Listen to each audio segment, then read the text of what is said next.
Right, folks, it's time. Now, it's hay fever season in the UK, so we're just going to ignore my gammy face, all right? But I'm not waiting any longer because this is what I've been so excited to do since I started doing any of these sleep token videos on TikTok or YouTube. The response has been absolutely incredible, and this has also been the most requested thing I think I've had in all of these videos is let's go back to the very beginning. I think with the release of sleep tokens, even in Arcadia, which went to #1 all over the world, people are fascinated now to go back and explore the story of sleep token. And there is an incredible amount to explore, whether it be the lore, the music, lyrically. It's a really fascinating conceptual band. And I have to admit, I'm fairly new to this. I've only been listening to Sleep Token a few months, but I'm one of those people who's just thrown themselves into it. And fuck me if I throw myself into it. For those of you who don't know me, my name is Glenn. I'm a voice and performance coach. I used to be an actor, a musician in the West End, and played Buddy Holly in the biopic about his life. But I'm really lucky. I've had loads of jobs in the entertainment industry. I've been a writer, producer, I've cast things. I've worked in music and entertainment now for about 20 years, and now I'm a voice and performance coach, and I have clients and music and Broadway, even now like pro wrestling world champions. Strap yourself in, girls. You're in for a bumpy night. I mean, of course she's one of mine. One of the things I love about Sleep Token from a writing perspective is it can be interpreted in so many different ways. And that's one thing I always prefix my videos by saying, this is literally just my interpretation. A lot of the stuff might make a lot of sense to you, but a lot of these lines in all of these Sleep Token songs might mean something entirely different to you than they do to me. And we definitely don't know, and I hope we never know, what it really means to the man behind the mask as well. And that leads me quite nicely into, there are a few things that I feel quite strongly about with Sleep Token. One, this is a piece of musical theatre. This is a creation of the man behind the mask, the Phantom of the Opera, who has written this incredible story in this relationship between a vessel and a deity called Sleep.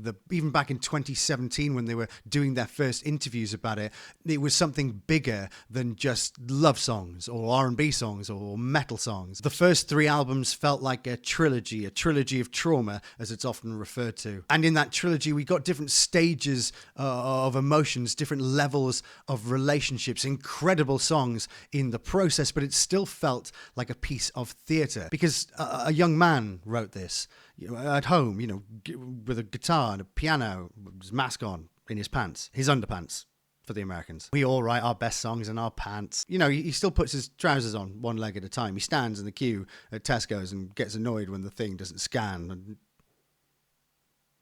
I know it's hard to imagine Vessel doing that, but he is. So these songs are written from his perspective about relationships that he's had, whether they be with, highly prophesized things like partners or narcotics, or indeed relationships with hurting oneself. There is a lot of very, very heavy material here, but the lore that he's wished to create has been there from the off. This is about a vessel who is giving themselves up to a deity called Sleep. There is something quite strongly I feel about as well, that these songs aren't always necessarily the character of Vessel singing to Sleep, to a god. I think that sometimes a lot more can be brought out from these songs if you think about conceptually it being the god talking back or the god replying, or it being a conversation between the two people in this lore, in this production. And the final thing I guess I feel quite strongly about is that this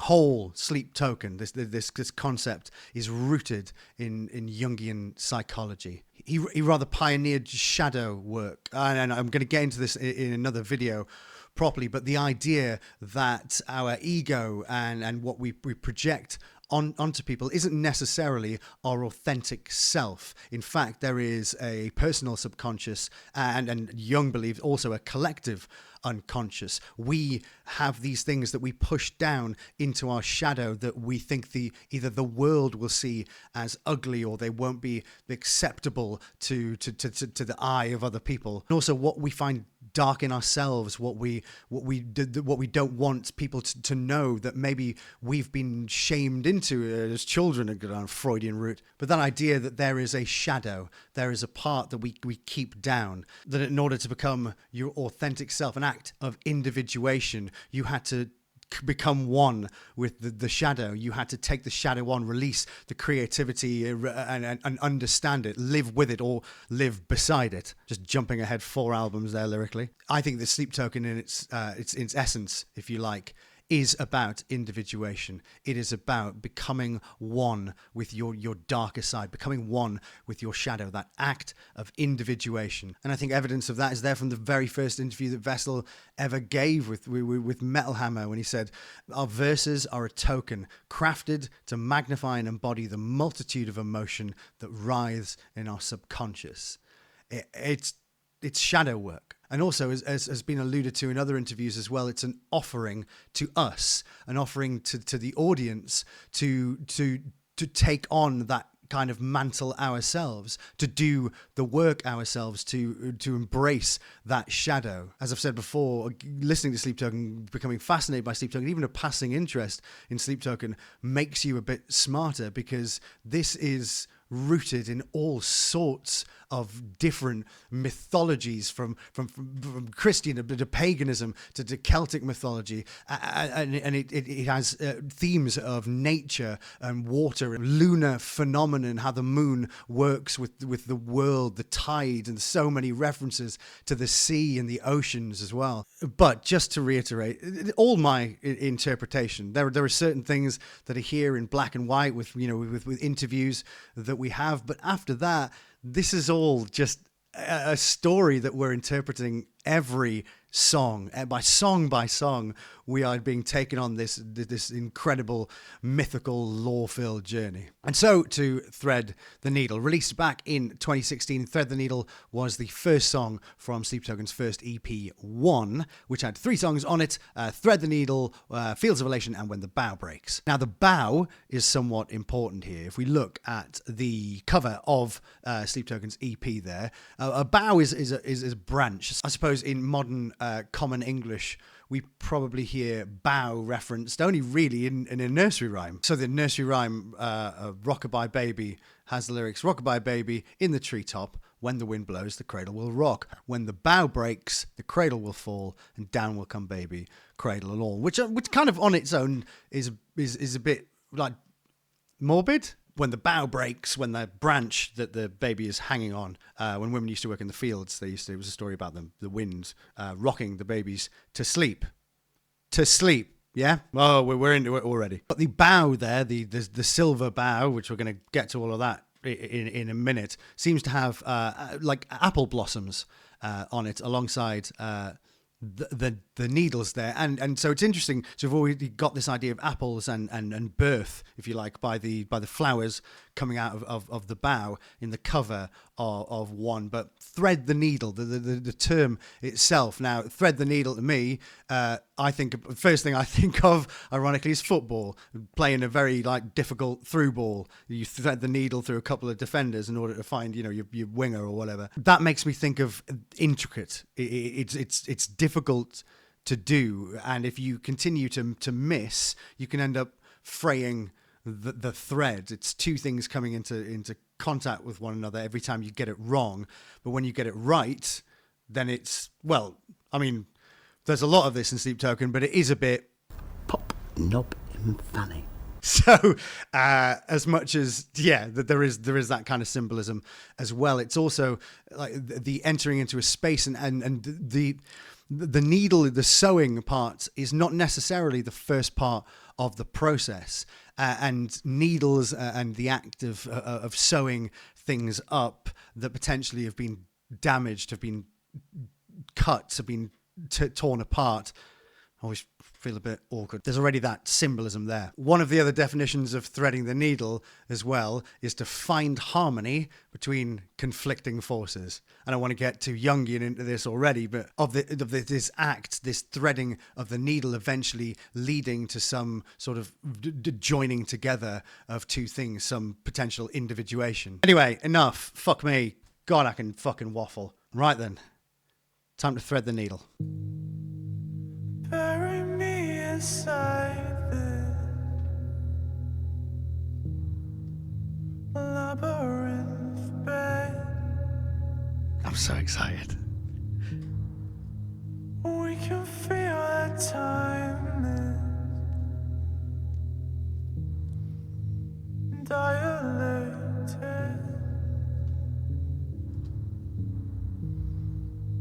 We can spend the night in It's a little knock. fascination. When those notes are pressed, there's like a knock, like a piano hammer makes. You can thread the needle There's a big delay on thread there. time and time again. Time. Okay, right. Before we get too far, the reason why I used that Carl Jung quote at the beginning of the video, as far as we can discern, the sole purpose of human existence is to kindle a light in the darkness of mere being. Now, the first shot that we get in Sleep Token, the first thing that we see at the very beginning of this is candlelight. It is the idea of kindling a light in the darkness. And obviously I love the symbolism of that. But also the candles are on the floor in 5 points. We're going to get to the significance of apples in a moment.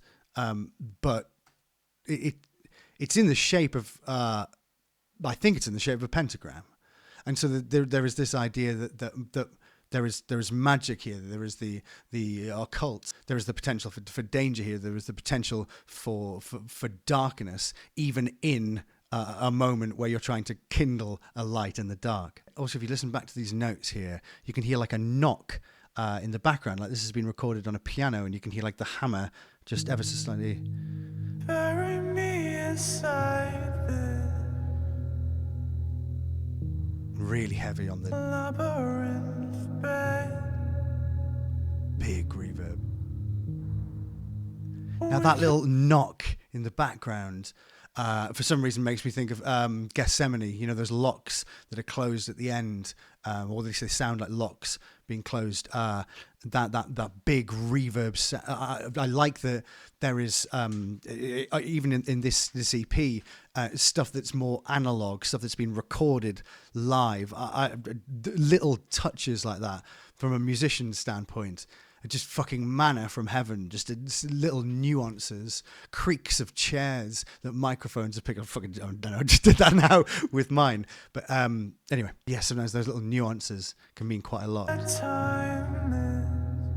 Yes. So the first time that we get the reference of time, we see the moon for the first time, a newish moon. I'm not very good with lunar stuff. I've got to be honest, Sleep Token has kind of taken me into that world a little bit. But the idea that time is directly linked, it is intrinsic with lunar phenomenon, the same way that the tides of the sea, once we get down into, two albums, 2 EPs later on from this, but it's all related to each of these symbols, these archetypes. They're all related somehow in the Sleep Token world. We'll come back to the lyrics in a second, but I want to let this roll just for a bit of music. We can spend the night in fascination. You can thread the needle time and time again. The moon's gradually getting more bright. It's time, the lights down. There's the apple for the first time in the video. Come on, I'm find out. It's time, the lights down. Come on, I'm find out. Ooh, I've just noticed something I've never I've never noticed that before. In that visual of his arm outstretched there, when it's been made to be more like black and white scale. Let me just see if I can find that. It's Come on. the way it's done. It makes the hairs on his arm look like the fur on spiders' legs. It looks really. Can I? Oh, I think I've got a thing. Look at me! Oh, I was ready. Yeah, I'll have to move myself. Hang on. Yeah, over here. That now. I think that looks like. It looks like the fur again. I'm not phoning Clive again. Jesus Christ, we're not getting back into that. Also, so let's talk about this musically. So we've got that pulse on the piano, the electric piano, that's in time, that's driving us forward, but is somewhat of a drone repetition. And this is something that's going to be prevalent, I think, in a lot of Sleep Token stuff going forward, particularly actually some of the early stuff is this idea of repetition. With repetition comes the idea of an offering of a prayer, a ritual, something that is done over and over again as an offering of sorts. So musically, that one note that drives us through on the top line there, at least sonically, coupled with that very like non-tonal, very flat beat behind it. It sounds like a heartbeat, I think, really. You turn the lights down. Come on. Oh, I'm fine now. First piano.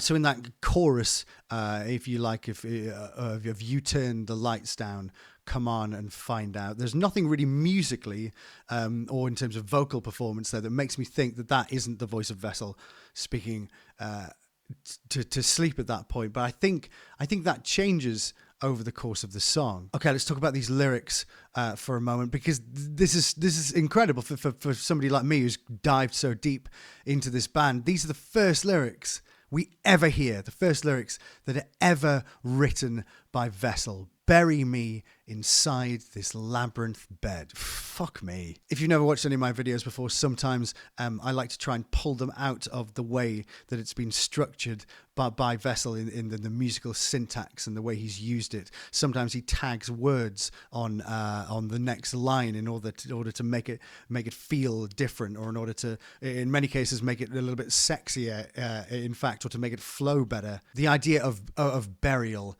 is quite extreme, especially when, maybe you've never heard of the band before. This first single came out. They're called Sleep Token, and the first thing is about bed. It's about being buried inside a bed. That gives a kind of ominous vibe to this immediately. Bury me. The burial is what happens after you have passed, and maybe in some respect this is the man behind the mask giving up that, putting on a new mask, the mask of Vessel, as he says in that AI generated thing at Lafayette. I'm nothing without this music. I'm nothing without this mask. But masking is such a common trait amongst non-neurotypical people.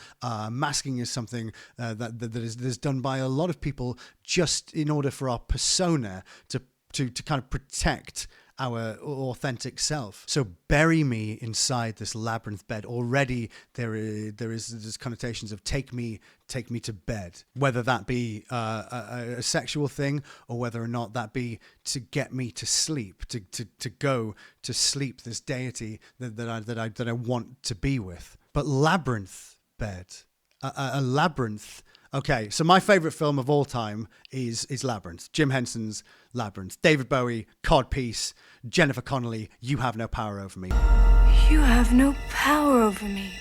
You have no power over me. I wonder how I fucking ended up liking Sleep Token, eh? But a labyrinth is not a maze. So a maze is like a puzzle. You have to solve it. It has dead ends, and it takes you off in places that maybe you're not meant to go. A labyrinth, however, has a clear destination. It has a place that you're meant to go to. Normally, in the middle. You're meant to go in until you find the center of the labyrinth, until you go all the way inside. There's a clear destination just from the word a labyrinth bed. We have a very clear destination. I know what I want here. And again, in a Jungian sense, are we going into the middle? Are we trying to find what is the part of us that makes us complete? That we will go into the labyrinth bed. Let me sleep in this bed. Let me be here with sleep, the deity, and take this journey towards this destination that ultimately ends in, I think, vessel. And this, we talk about ascension a lot once we get to Take Me Back to Eden. Maybe that act of ascension is started here in this very first line, the labyrinth bed, where he lays with sleep in an invisible space, that they journey together into the middle, two opposing forces coming together. And by that maybe again individuation, maybe that's how they ascend. Maybe that is godliness. Fuck me. First line.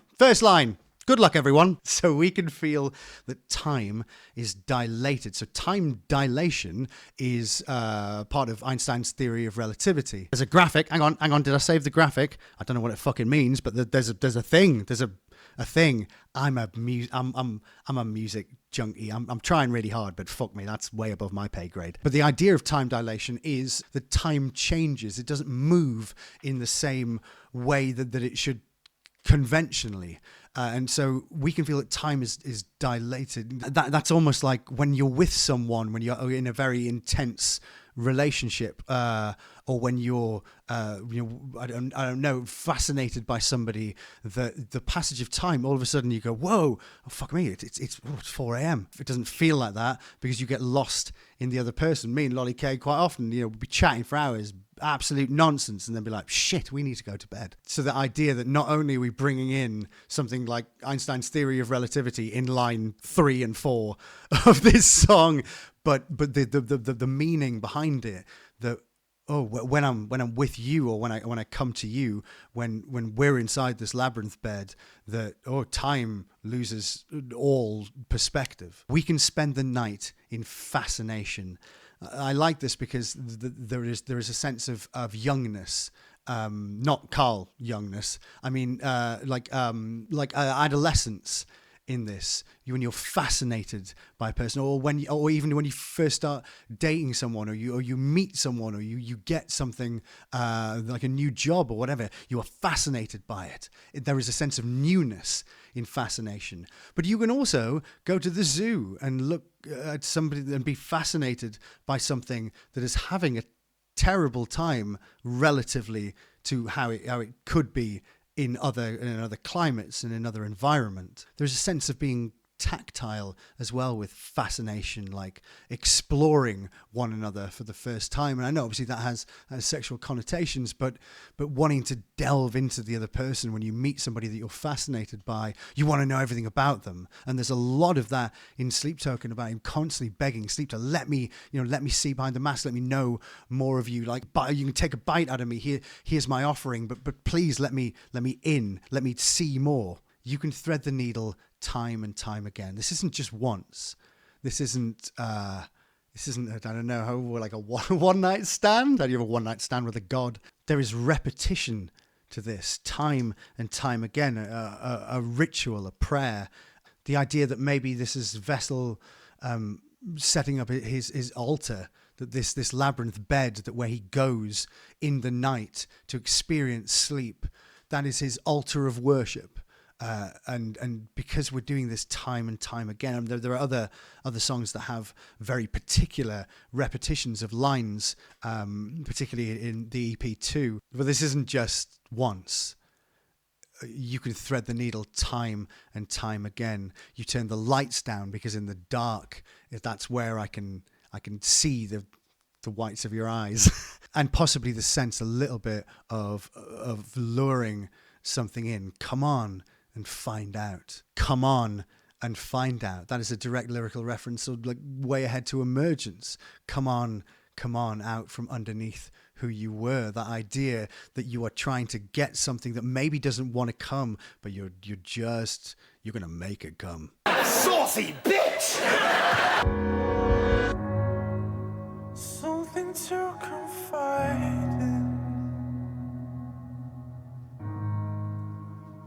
nothing to erase. Just look where we're lying. Invisible space.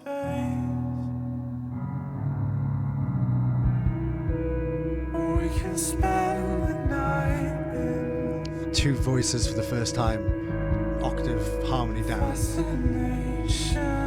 Maybe more than an octave down. Moon's getting brighter. Thread beneath It's moving faster as well. time and time again. Whoa.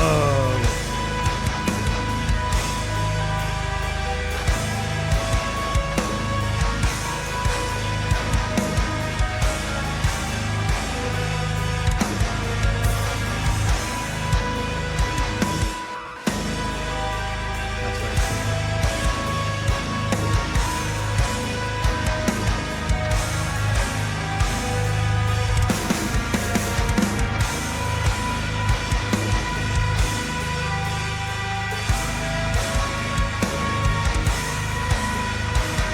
Insect movements.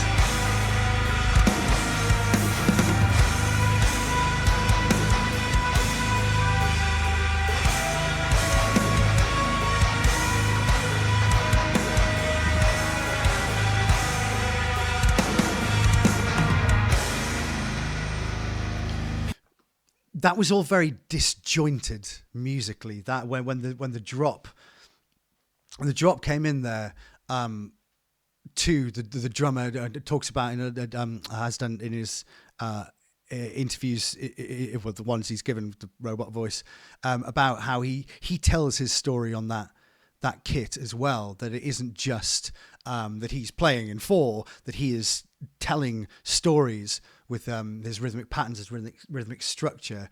And this feels, although it drops, it feels, when Vessel says he's waking in staccato, it feels, and with the movements of the hands as well, we're in there with, garner you in silk like a spider, that there's lots of the future Sleep Token symbolism. Let's just look at these lyrics in the second verse for a moment. Something to confide in, something to erase. Just look at where we're lying, an invisible space. Something to confide in and something to erase. Up till this point, in all of the lyrics, we've had bury me inside this labyrinth bed. We can feel that time is dilated. We can spend the night in fascination. You can thread the needle. You turn the lights down. You turn the lights down. And then we get this something, which I find a little bit odd, because you confide in people. In my experience, you confide something in either somebody that you know incredibly well or a complete stranger. I mean, everybody's been drunk in the smoking area at 3 a.m. Well, not necessarily. I mean, we've all been outside and a bit squiffy at 3 a.m. where somebody has been telling a complete stranger, over their bottle of Smirnoff Ice, their entire life story. People confide in strangers, but also people confide in their nearest and dearest. The other place that people confide in, I suppose, what is meant to be a stranger of sorts is confession. In the Catholic Church, it's meant to be that you were in a box. I mean, it's not always like that now, but you were in a box with another person. You were confessing your sins. You were confiding in somebody, a man of the cloth, a religious person, a priest. So something to confide in. I find really interesting use of the English language. And then the something to erase feels much more internal. It feels like after you have confided, after you have offered, if you like, if you've offered the apple, your heart to someone, you've confided in it, then there is something to erase as well. And maybe that is Vessel erasing what came before, the person that he was before. There are actually a load of lyrics in Sleep Token's catalogue where Vessel talks about wishing that he was the man before. I wish I could go back to who I was before I met you, before I confided in you. Again, that's quite sinister. There's an air of that being dangerous, of this being too much of him, maybe divulging too much of himself. And just look at where we're laying an invisible space, time dilation. We are nowhere, but possibly everywhere at the same time, because if I'm with you, that's something to confide in. Again, a deity, a god, is meant to be above us, above humans. So maybe that then makes them a thing, something to confide in, and then something to erase. It's quite personal. I think it's a beautiful use of the English language. There was a brilliant moment. I want to find it exactly there, because we're going to talk about the apple in a moment, but literally there was a point of conception. Yeah, we need to talk about the apple. There. Conception. This is the birth of Vessel, or rather the birth of Vessel and Sleep's relationship. The apple is... Oh, we need to talk about the apple. Okay, on. So in Christian society, we obviously associate the apple with the Garden of Eden. Okay, so we're already there with Eden, but it was the original sin. Anybody who's watched the movie The Prophecy, my mum loves Christopher Walken, so I would watch it millions of times as a kid.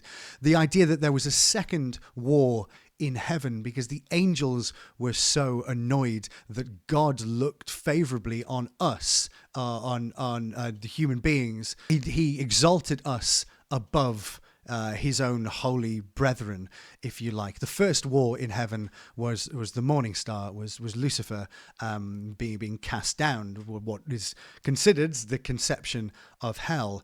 But this idea that there is a book in Revelations that is missing, that talks about the second war in heaven, because angels were upset that man was exalted above him. But we were once considered holy. We were perfect. We lived in the Garden of Eden, just like Arcadia, somewhere that is considered to be paradise, but coiled up like a venomous serpent. Somebody got in Eve's ear, and then she took the apple, and Adam and Eve consumed that, the original sin. And from that, we developed woe, as Milton says in Paradise Lost, of man's first disobedience and the fruit of that forbidden tree, whose mortal taste brought death into the world, and all our woe. That act brought death. We were no longer immortal. We were no longer exalted. It made us human, consuming the thing we were told not to, the darkness. There was a sense of trepidation in this song. There was a sense in the music video as well that it is a clunky start, that threading the needle is difficult. You're not getting it right all the time, even though you do it time and time again. It's a difficult thing to do. So there's Christian interpretations of the apple as well, but then you look down paganism, the 5 points when you cut through an apple, representing all of the different elements. Indeed, Vessel is sat in the middle of 5 candles. He's sat in that pentagram where the magic's going to happen. If we are to go back to the EP cover for a second, that silver branch with what I believe are apple blossoms on it. Look, I went down a wormhole with this one. Just take it. So the acquisition of the silver branch in the Voyage of Bran, which was a silver apple branch with white blossoms, is the incident which sends the eponymous hero Bran Mac Fabale on a journey to the otherworld. The otherworld, by the way, in Celtic mythology, is where the deities live. The Voyage of Bran in Celtic mythology, it's like 7th century narrative, is Bran is of royal descent. He's out having a walk. He hears some beautiful music which lulls him to sleep, and when he wakes up, he sees this apple tree branch, and he takes it back to his home, and there is like this the other world, the world of the deities. There's a woman there who tells him to go on this big quest. This journey to the land of women, to the other world. The land of women makes me think as well, of course, because in Yungian psychology as well, we would believe that in men we have a female soul, the anima, and a lot of what Vessel does. Vessel says in his very first interviews that sleep is a he, that we worship him. And then it takes on, or rather sleep takes on a feminine sense in a lot of the lyrical content. But we have to remember that this is a he, that the sleep that Vessel worships was always, and we have no other reason to believe that it is not a masculine sense. You know, that journey to a land of women, perhaps, you know, journeying into that subconscious, into part of the self, that the land of women, maybe journeying into that feminine soul. So in terms of the music video and the narrative, Vessel offering up that apple is potentially, you know, the thing, and it evolves into a heart over the course of the music video. Eve offered Adam the apple, and that didn't lead to anything good. There is the idea that the offering of an apple has an ominous quality to it as well, that there is the potential for danger ahead, that something is about to go wrong. But this is, I think, the conception of their relationship musically, and in the music video as well, that the moon has got brighter each time we've seen it. The time for coming together is now. You turn the lights down. Such a cool visual. Come on, I'm fine now. You turn the lights down. Oh, now we get it very pronounced, and also that very high harmony. Come on, I'm fine. That more purposeful heartbeat. It's more established now.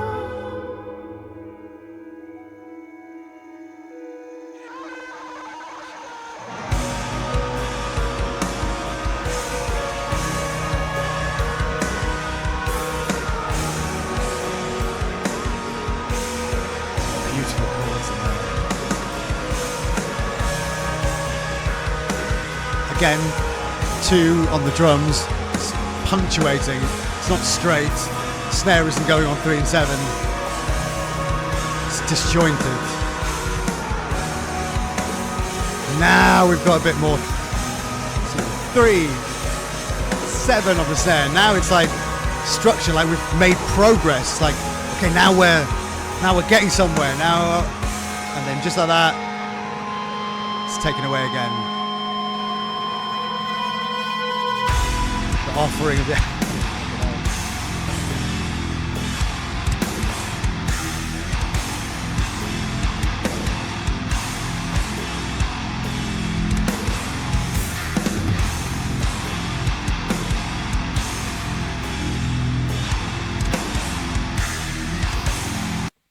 Just before we get into the final bit of the song, just so people can understand, 2, the drummer is playing like to punctuate the hits on the guitar.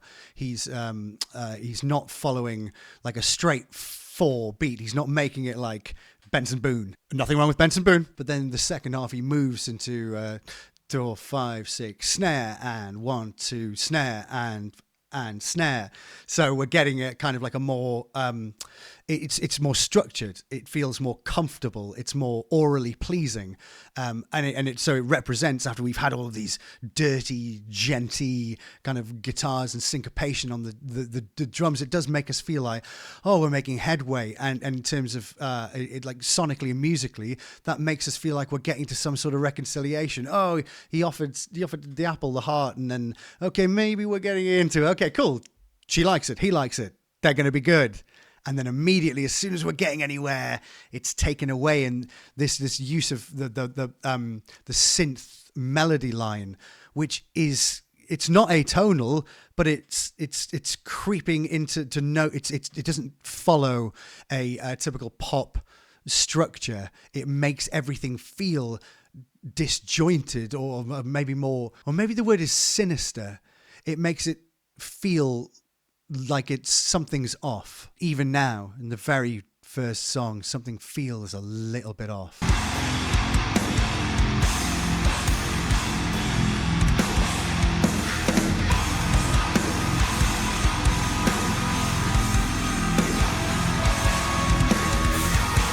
Just leans and makes you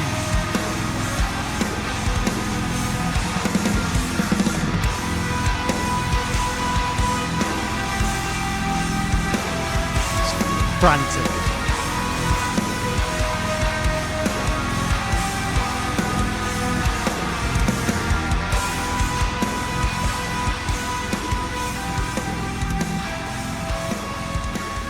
Is that going to be the final image? We get there is Vessel in his old mask with the runes that mean sleep token on it, offering his heart to sleep, to us. Maybe that's part of the symbolism as well, that all of this is an offering to us as well. Maybe this is for the first time at the end of this first music video. This is an indication that all of these things are not only an offering to sleep, but to us as a form of media to be consumed, to learn from, to bite our teeth into.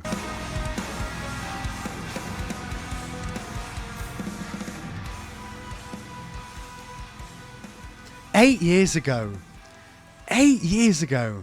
Where has the time gone? Right, so that is as deep a dive I think I can do into that. It's not. I could honestly sit here and talk about it even more, but I'm not going to, because I would just bore everyone to tears. So there we are, the birth of Vessel, the birth of Sleep Token, Thread the Needle, the first single of the very first EP1. Thank you to everybody who's stuck around to watch this, by the way. I hope it's been interesting in some respects. One thing I didn't mention was not only is there repetition in the piano, but also a lot of the guitars there, particularly in the first breakdowns before you get those lovely, sound like, eight string guitar chords. That constant drone on that very down-tuned guitar is repetitive. It is the same note over and over again. This is the formation of ritual, I guess, in the Sleep Token pantheon.